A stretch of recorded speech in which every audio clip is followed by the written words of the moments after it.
বর্তমান সময়ে জনপ্রিয় অভিনেতা আরশ খান। দিন দিন বাংলা নাটকের জনপ্রিয়তা বেড়েই চলেছে।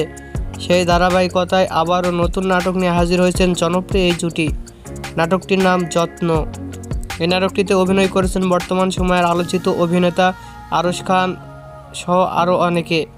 এই নাটকটি রচনা ও পরিচালনা করেছেন মাহবুব রশিদ বান্না। নাটকটি খুব শীঘ্রই জি টিভির ইউটিউব চ্যানেলে প্রকাশিত হবে। আপনারা দেখতে চাইলে অবশ্যই আগামীকাল জি টিভির ইউটিউব চ্যানেলে চোখ রাখুন এবং নিয়মিত নতুন নতুন নাটকের আপডেট পেতে হলে অবশ্যই চ্যানেলটিকে সাবস্ক্রাইব করে রাখুন। পরবর্তী ভিডিওর জন্য অপেক্ষা করুন।